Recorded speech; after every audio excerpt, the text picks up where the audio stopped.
But yeah, thank you everyone for joining Gather and Grow this round. We got a pretty exciting show and some awesome guests today. But yeah, Gather and Grow, we talk about all things design, marketing, creative. Yeah, all that's kind of where that meets in the intersection and of just great company growth. And I'm your host, Ben Myrie, but I quickly wanted to introduce our awesome guests today. We have Kristen and Marcus from Team Superside, but maybe Kristen, you can take a moment, just talk a little bit about your role and experience, and then I'll pass it over to Marcus. Yeah, for sure. Hi, everyone. My name's Kristen. I'm a brand strategist and a partner at a very tiny agency that we just started, my partner Katie and I, last spring. Called August Strategy, and we work with brands to really dig into define their strategy, their purpose, how they go to market, where they fit in the market, who they really consider competition, and then how we really act and grow the brand and the business. So I approach marketing and brand and all things creative from a very strategic and business-minded place. So always looking at, what makes sense for the ecosystem of the brand, the industry that it's in, and how we're building a sustainable brand that can grow and change and evolve in a really wonderful and sustainable type of way. My career before having this agency, I started at L'Oreal, small business L'Oreal. I'm not sure if any of you have heard of it. So I started in marketing there right after I graduated university and worked my way through. I was always on skincare brands, which was wonderful because it's a little bit, it's a challenging category. Now, 10 years later, it's quite popular. But when I started in skin, it was quite new in the category, and you had to dig into how customers were really thinking. And this gave me a really strong understanding of how to build copy and creative and strategies that really resonate with various target markets. After L'Oreal, I joined another small company called Aldo Group. So my role at Aldo was to heading up the global brand strategy and development team. So there, it was transforming, how do we transform this retail behemoth, which was operating in over 100 countries, into a love brand and somewhere that was beyond a destination for you to buy shoes and accessories, but was a brand that you were proud to wear, that you desired, and that you wanted to be seen in. After Aldo, I joined a startup called Strategy AI in Montreal, and I wanted to understand how B2B marketing was different from B2C and really dig into how to start a business versus how to evolve a business. So those are my kind of 3 steps before landing at August Strategy. Amazing. Thank you, Kristen. And I appreciate you taking the time to join us on the series today. Yeah, happy to be here. Awesome. Mr. Marcus, over to you. Oh, thanks very much, Ben. I don't have much to say for myself, to be honest. I'm a creative director, work at Superside. I'm the head of the sort of newly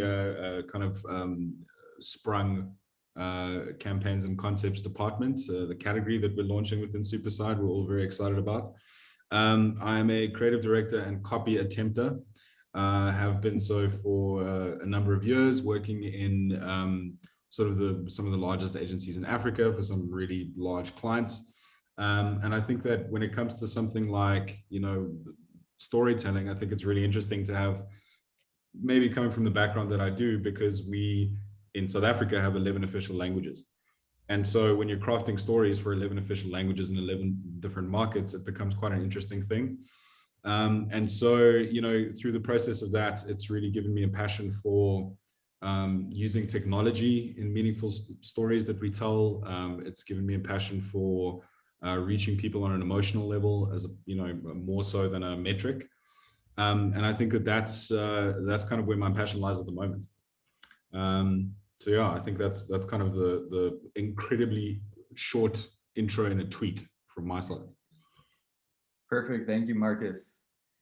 Cool. Well, we'll get ready to kick it off. Today, we're going to be really diving into how to tell better stories and the role of purposeful copy and creative in marketing. So quite an important topic. Before we go into all the details, first we'll go over a few housekeeping items.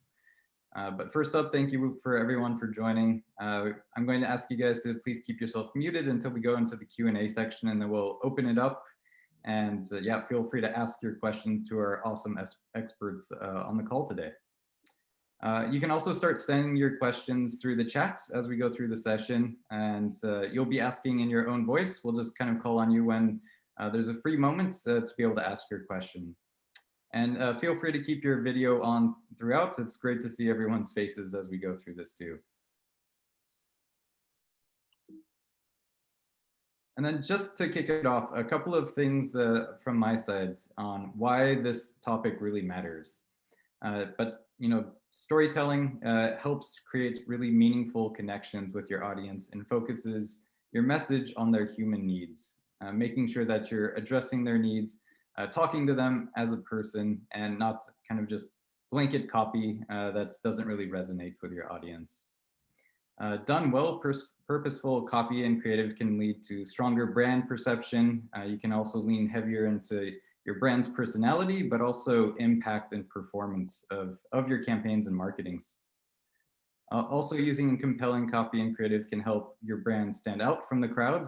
It could be a crowded marketplace, you know, multiple competitors, and this is a really great way to help yourself stand out. And then a well-planned out campaign creates consistency, so the marketing works together to tell a cohesive story. You want to make sure that you're telling a story, you know, across every touch point that the customer, you know, might see. We want to make sure it's consistent and it's working together to get them through that funnel. But yeah, that's just a little bit heads up on why this topic is so important, but I'll leave most of the time today to our great experts. Maybe Kristen, do you want to take it away? Yeah, for sure. So, you know, I wanted to start at the beginning because I think just jumping into directly to copy and creative, there are fundamental steps that you need to follow before you even get to decide or determine what your copy and creative will sound like or will look like. And so we wanted to start right at the beginning, which is really this notion of knowing your customer. So from my experience, you know, with various different brands in the B2C market, with various brands in the B2B market, it's really important to start and understand with who you're trying to reach.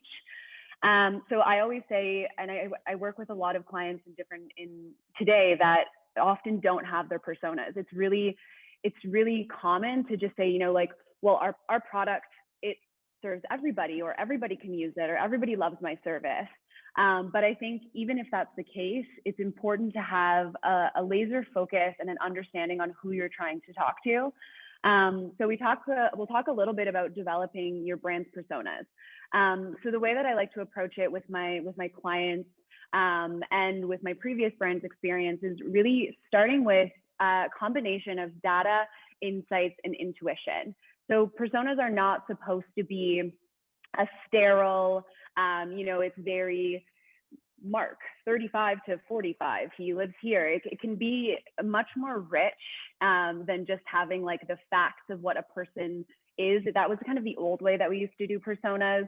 It was very cold. It didn't have a lot of warmth or aspiration behind it. It was very, very pragmatic. And I think when we look at the nuances of the new way of marketing, it's really important to massage your personas so that they have a mix of lifestyle and pure demographic, because they're supposed to inspire you. I don't know, Marcus, if you have anything to add to kind of this notion of creating personas or from your experience? Yeah, I think one of the big things, you know, especially from that angle for me, has always been the idea of like stresses and stressors. You know, the idea of like what the kind of the demographics, which is a very important part of the metric, but what kind of things are they experiencing? Because also that then kind of leads you, if you start right up front with like what is the kind of need or stressor that we're trying to address within these personas and which stresses affect them the most. You can then kind of lead that through into your sort of audience strategies, into your brand comms and all that kind of stuff. It becomes a really nice thread to pull through the funnel. Absolutely. And you know, from my experience with one of my clients that we'll talk about later in a case study, it's really about, it's supposed to be inspiration, and your personas are the source of how you build your copy and your creative. If you're targeting somebody and you're writing a message that is, doesn't cater to them, then you're never going to be able to reach them and capture them as your customer. So I think with personas, the other thing to mention is it's important to revisit, and they are meant to be a guideline. They're not the be all end all. So I think it's important to really create your personas, but don't leave them. It's not a set and forget type thing. So you should constantly revisit them. You should be creating copy, creating campaigns that are based on responding to the needs, gaps, or barriers that this persona has, and then test. If it's not working, or if you're seeing from your customer data that there's a new customer group that's emerging that you haven't really considered before, that's something that you can always go back and massage and iterate and add and change. It's really about listening to your customers, following the data, and keeping that as like a flowing and living thing. Yeah, I think also just to add to that, I mean, it touches on such a key thing, which is that people change. You know what I mean? Like the personas and the people that you're speaking to, they change. My favorite deodorant today is not going to necessarily be my favorite deodorant tomorrow, and I think that's an important thing to bring through into those personas. And I think that's why looking back and actually iterating and updating them as you go is so important. Absolutely. And I just saw a question come up asking if a persona is the same as an avatar, and yes, it is. So it's really just, there's multiple different, a profile, a persona, an avatar, whatever you want to call it. It's how you define your customer and how you kind of act that they are the base of who you're serving in the market. I'm guessing it's also tempting, on the marketing side, just to get a bunch of stuff out there, kind of see what works and, who it kind of resonates with. What do you guys think are some of the risks of, not starting with a persona first? I think the risk is that, every brand, big or small, has a limited bandwidth and budget and creative juices and time on their hands. And I think if you're not focused in your personas from the beginning, and it doesn't mean you need to have one persona. Like most of the brands that I work with, we have 3, 4, 2, like there's a couple at least. Then I think you run the risk of not making the most impact and wasting dollars, quite frankly. So you can be willy-nilly kind of putting things out into the universe that's not laddering up to anything greater or is not organized to be serving the same thing. We know that customers people they need to see ads for new brands several times before they make a conversion. And so if you're not focused on who that customer is, then maybe someone's never going to see your ads the amount of times that it needs to take them to convert. And I think it's also just, in terms of the persona itself and taking it back to storytelling at its core, like there's a big difference between if you're writing a children's book to writing a piece of horror fiction. Like your audiences are different. So in terms of actually developing the persona and who your storytelling is for, it's really important to have like an insight into who's going to have affinity with what you have to say and with what your message is. So even from a creative point of view, like it's a really important thing to know, like who am I writing this book for? Who is the story for? Who is this brand experience for? And what are they going to think about it? Well, how do I want them to feel, when they experience it? Yeah, great. Yeah, I just checked out some of the questions just to see if we can like answer questions as we're going. I think the way one of the questions was about if there's any tips or tricks for building personas. You'll see in a case study that we're going to show later that I've done for one of my clients that it's, again, it's based on data, insights, and intuition. So you can use you can really start at the top of the funnel and say, what product and service am I offering? Again, that would kind of be where your intuition falls. It can also be based on where you are. For example, if you're primarily in physical spaces and not online, that could be a dictator or an indicator of the type of customer that you may be responding to. And then I think it's about finding the pieces of the pie that you want to take up. So there's not really like a tried and like only one way to do it. I think it's about trying to gather as much qualitative and quantitative data and then fusing that with really your intuition of your brand and trying to define that lifestyle of that person or that group of people. But you'll see an example later in the presentation that might help to color that for you.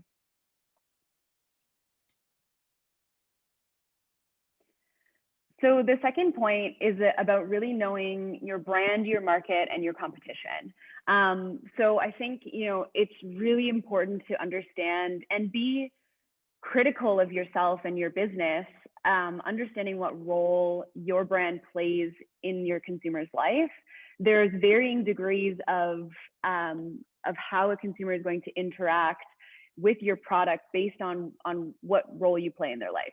So the example that we're going to use later is an electric toothbrush brand, and we're not expecting that we will be a deep and meaningful part of their day to day. Yes, they use it every day, but are they really going to love it? Probably not, because that's not the nature of the product and what we're offering. So I think it's about really being frank with yourself about what role your brand plays, and really, really understanding what the market is from a very pragmatic place, like pricing, offer, new entrants, and really, really understanding your competition. So there's so many brands in the market today, and it's not to say that you won't be able to find a white space or find a differentiator, but it's really about understanding what's happening out there that might be capturing your customer, your persona's eye other than you. And I think also it's just also around like your credible speaking space. Like, what soapbox can you actually stand on to speak from? And I think a lot of brands do go down that road of saying that, like, well, our product should be loved and adored by everyone. And it's like, well, the product can be used by everyone and not necessarily loved and adored. There are, many items in my house that I use often, but I don't necessarily need to know what their opinion is. So, so I think a lot of the times when it comes to actually defining where your credible voice is, it is about, exactly as you say, about going back to the purpose that and the role that your product or service or whatever it is plays in other people's lives, and being able to create a meaningful differentiator in that, and actually lean into what the purpose of your product is. Not beyond what it actually does and beyond what it offers, but exactly in the place where it should be, as opposed to trying to, and I think that's where a lot of brands struggle with credibility, is where they're trying to sort of speak or play in spaces that don't match what their product or offering is, and have opinions on things that don't match what their brand is supposed to be delivering on for people and the purpose that it plays in their lives. Absolutely. And I think consumers are, more than ever, they notice when you're not being authentic or when you're being disingenuous. And I think you have to be very, very realistic about, as a brand, what you offer, and also what you can.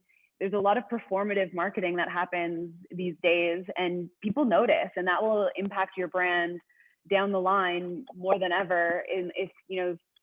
If you're trying to be something that you're not, people will notice. And then the second thing I would add is that it takes, everybody has this goal of being a love brand, of course. Yeah. Well, who wouldn't want to be a love brand? But it takes time and attention and investment, and mostly time, and to have a product that really means something for somebody. Like, I think of, Coca-Cola, for example, being like the world's #1 love brand, but they've been in the market for decades, and they've been cultivating that personality and bringing what they offer for years and years and years and years and years. And I think that's also something about being realistic about where your brand falls and where you are at as a brand as well. Yeah, and also knowing that exactly as you say, that there is a journey, that you can't just start with like, okay, cool, we're new in the market and we want everyone to love us. You have to build that affinity as you go through the product that you're actually offering. And I think it also speaks to that thing of trying to rely too much on marketing to do the job of what the product is supposed to do. So, often like we try to create like unique selling propositions in marketing, as opposed to at the service level or at the offering level that you're actually trying to sell. And I think that's also a big red flag, is if it's, well, we don't have any USPs, but we do think that like freedom might be a nice territory to play in. And that doesn't work, because as you say, it doesn't appear entirely disingenuous, and people can see through your beautifully shot, manicured lifestyle shots instantly. And I think that's a big danger for brands. Absolutely. I think we've even seen like some of the big brands falter from time to time when they, go through a campaign that maybe isn't a great match for their brand too, and it just feels forced, and audience will definitely call it out. Yeah. For sure. And we've seen more brands like acknowledging their missteps, which I think is great in the age of transparency. It's just, it's being realistic and being humble about, okay, we're people, we're building this brand, but we made a misstep, we made a mistake, and working to learn from that, I think, is important as well. Yeah. I think owning is like a really important thing as well. I think for me is that sort of the ownership of the communication and the ownership and the living through that purpose of the brand through the way that you communicate it. And I think that the sort of idea of bringing through, even from a sort of a company vision level, like a company purpose level through the brand communications into marketing, it becomes a lot more genuine. If like the purpose of your company is something, then portray that in the marketing, that's selling the products that are in your stable. Totally. Yeah, and I think that also what that then does is it makes things a lot simpler.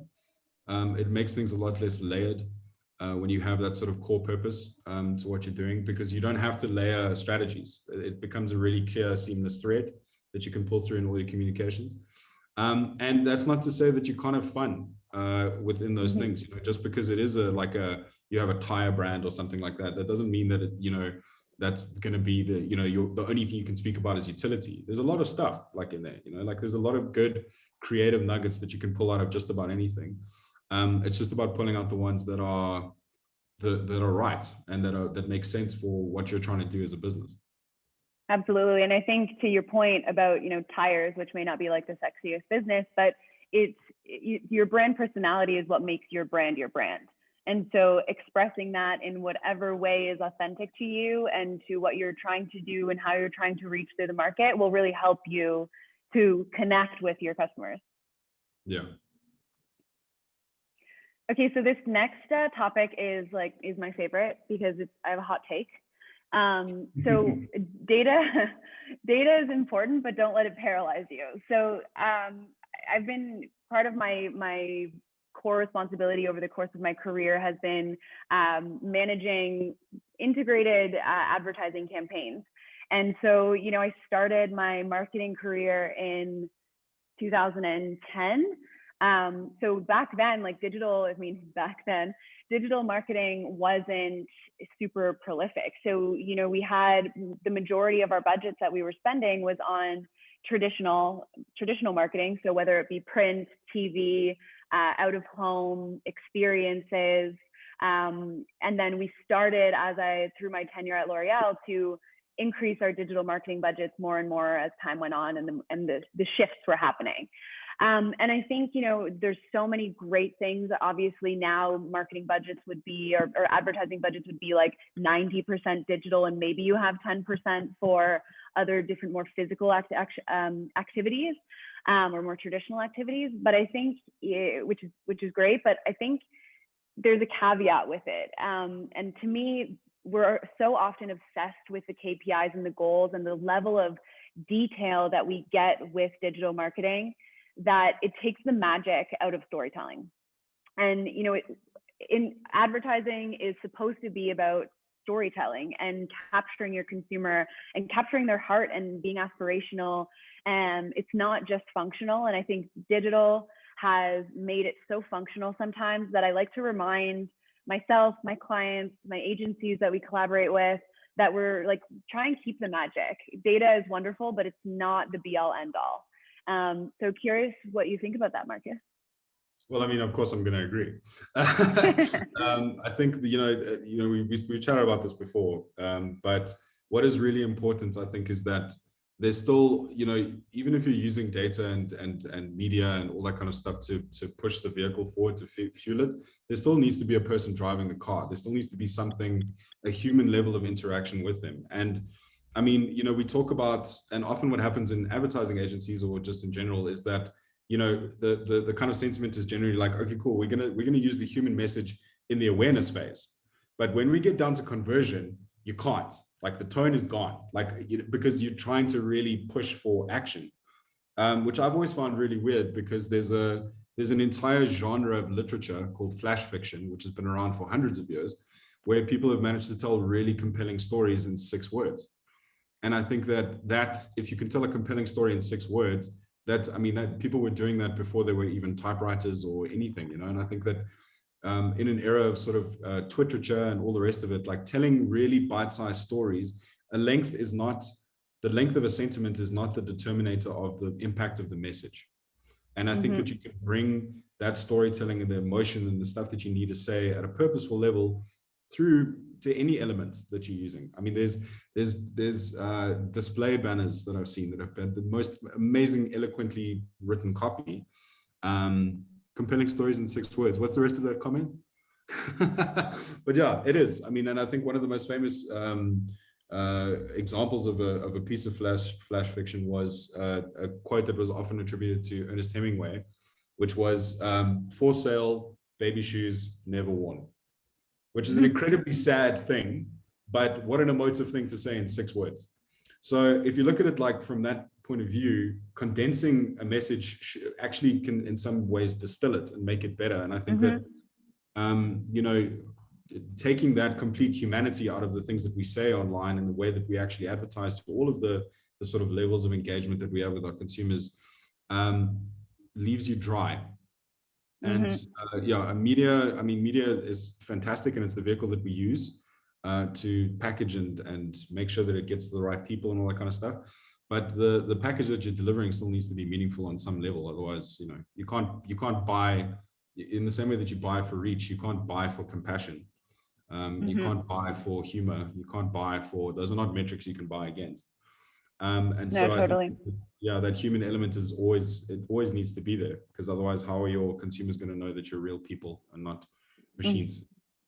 Absolutely. And I think, and to add to that, from a digital marketing perspective, like it's very common that 100% of your marketing advertising budget will be going to digital, and that's great. It's just, the challenge of trying to tell that story through advertising. I think the cool thing is that you also do have other digital channels that can act as the continuation of your story. So your website, your social channels, consider those as storytelling vehicles as well, to capture and express your personality and continue that kind of sticky stuff that we're looking for to capture the consumer. Absolutely. I guess it could be pretty jarring for a customer if they see one totally different tone on maybe like a social post and then move to the website and it's totally different. It'll just feel like a completely different brand. Totally. And it's very common. So I think, again, that kind of goes back to the first point of knowing your customer, knowing your role, and knowing your brand, is that when you get to the execution phase, whether it be generating the copy for your website or crafting your 6-word stories for your ads, you need to have that person in mind of who you're creating for to really create that consistent experience on every single experience that the consumer will be experiencing. Okay, and now so we get to what the whole webinar is about. So building integrated and purposeful copy and creative for your customer. So really, I think it's about the first 3 points. Everything comes together here. So consider the reality of your customer and how you fit in, solve a problem, or fill a gap. This is about really understanding what the challenges or barriers or lived experiences of your customers are. I think then it's what I often do with my clients is determine specific messaging streams and think about all of the ways that the customer will see and feel that. So for example, in the case study that we'll go through in a couple of minutes, it's an electric toothbrush brand. We looked at all of the different, you get your box. Inside the box, there's a storytelling little moment where we talk, it's just the user guide, but that is a moment for us to express our brand through written and visual content, as well as through our ads on our website, through our social channels, et cetera, et cetera, et cetera. So I think it's about understanding and organizing your thoughts into these messaging streams and considering where that will hit the customer to create that consistency. Yeah, and I think just to the point of I see you included the explosive storytelling, which I think is a really important thing. So if you can craft a narrative that carries your message beyond your paid metrics, it often happens where there's like a really sticky good line that gets picked up and used in other places.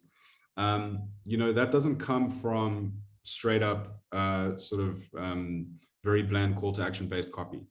You don't get that kind of thing. You have to create a message that transcends, and I think that then speaks back to purpose, because whatever your purpose is, if your purpose is going to be universally understood by all the people that you need it to be understood by, based on the way that you craft your message. And if you can then amplify that message through your storytelling and through the crafting of your narrative, it then starts to take a life beyond your campaign end dates, beyond the sort of post-mortem. It starts to kind of live out there. And that's where your sort of rollover, techniques when you're updating and reiterating campaigns starts to pay off. And I think that is a really pivotal thing when you're telling stories. I think they need to be interesting enough that you're going to tell someone else about them, about something interesting that you read or something that you saw. They have to kind of have that shareable. I'm trying to say all of this without saying the word shareable, because it's such a keyword in our industries.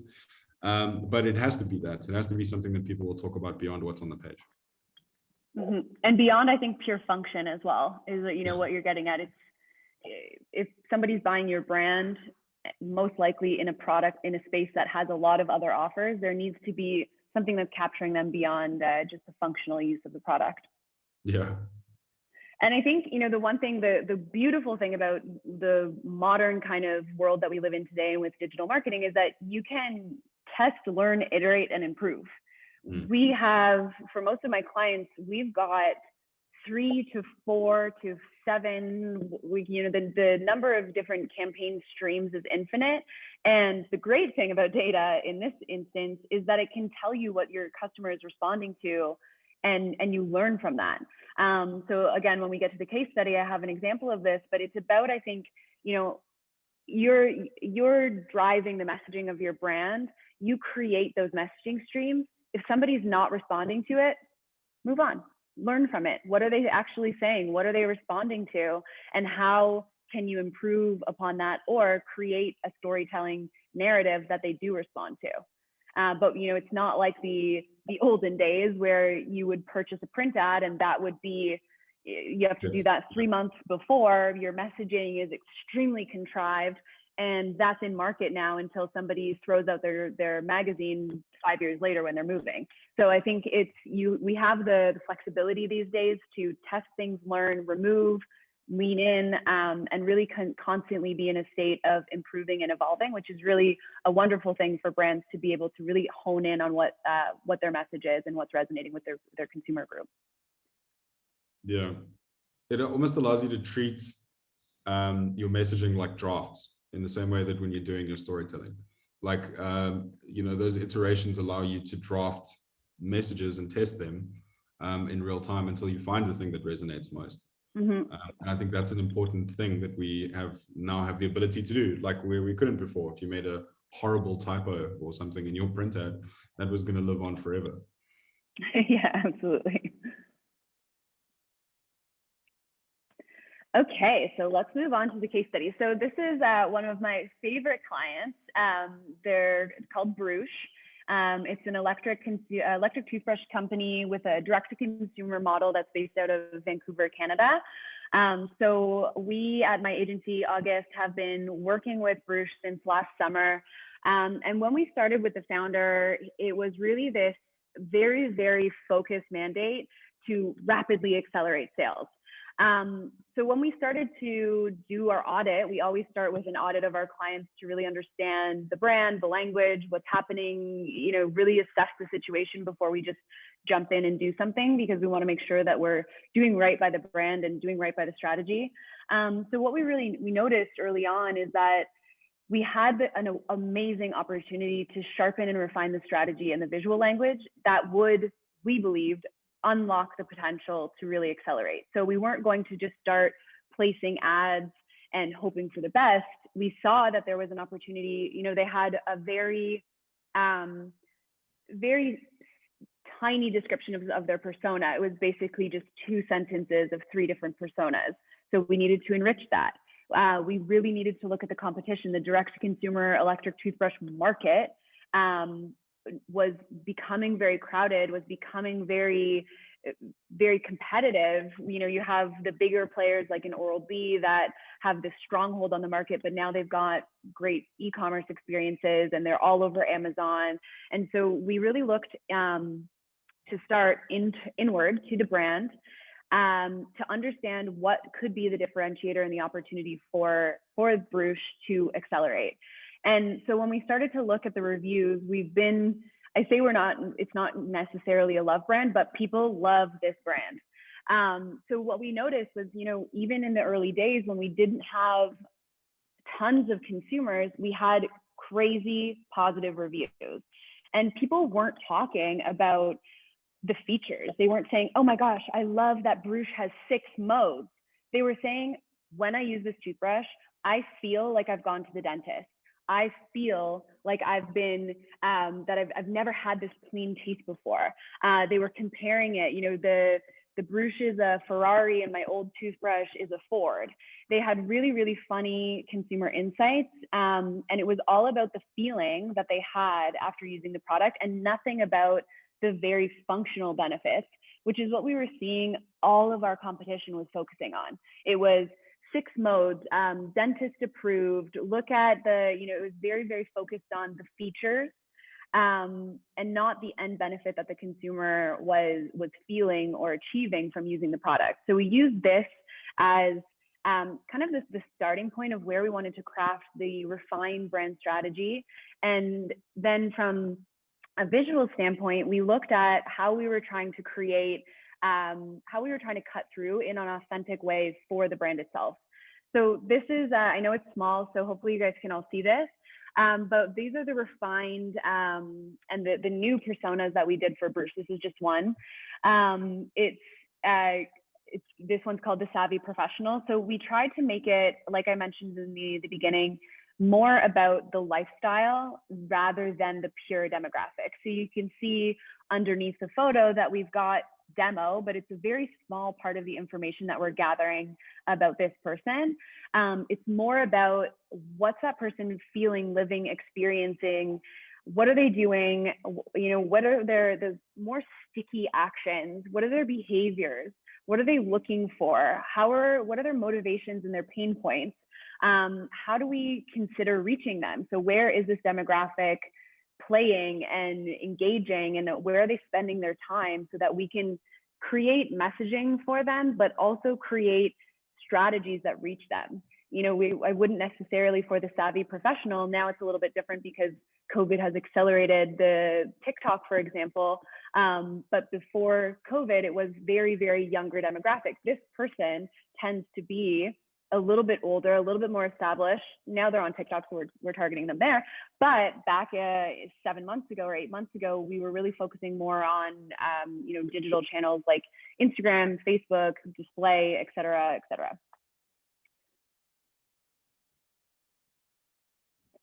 And so from the new personas, we really looked at what their motivations and their pain points are. Then we looked at our competition. We also looked at our authentic brand. We didn't want to take this brand and transform it into something that was inauthentic to itself. It had already been in the market for about a year. We loved the specific elements. I mean, the brand name is amazing. The use of color was really fantastic, but we wanted to take this and make it less sterile, more relatable, and more emotional. So when we were casting for our campaign, for example, we intentionally chose models that didn't have orthodontist perfect teeth, because that's not the reality of what our consumers are living every day. So we wanted people that had imperfections in their teeth that weren't necessarily like, actually 2 of these models aren't even models. They were friends and people in the community that we thought really expressed the vibrancy and the energy of the brand. And so we used these people to craft the advertising and to craft the new visual identity, and really focus on that feeling that you get when you're using the Bruche. So on the left side, like the ad copy for this particular ad where she's holding it like a microphone is like, feels so good, you'll be singing our praises. So, you know, we leaned into kind of like this fun element and really this personality of the brand and focusing on the feeling rather than, hey, this is Bruce, we have 6 different modes and nylon Tyrex bristles that are great for sensitive gums. Like, that's boring. We have that information on the website, and we also have that in our retargeting ads, because we know that when people don't convert right away, it's because they're looking for different information. But the first thing that you see on the brand is this really emotional, fun, playful, imperfect view of what a consumer can get with the Bruce.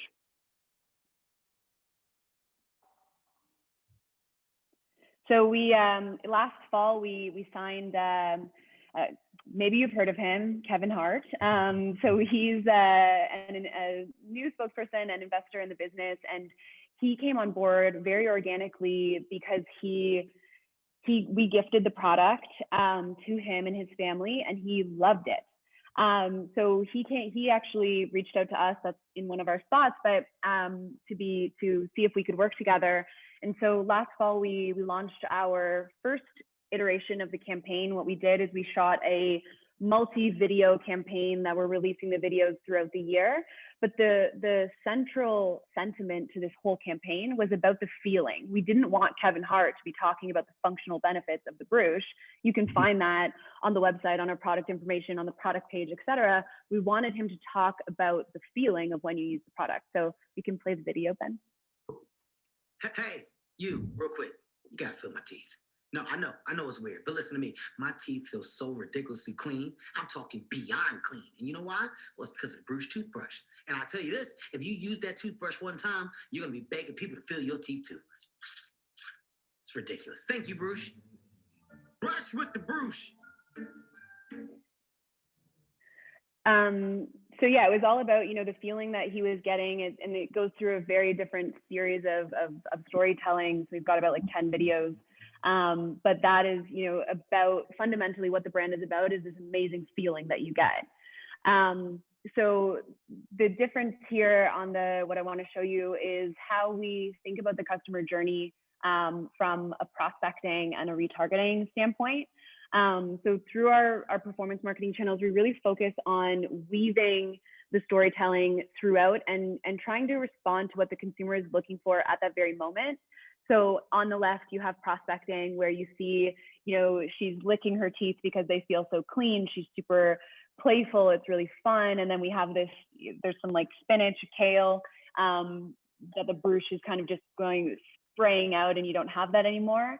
And then when we're retargeting, we've focused on, and this is what we learned through a test actually, is really focusing on reviews. So we had been running the ads on the left-hand side in prospecting and retargeting. We decided to do a test.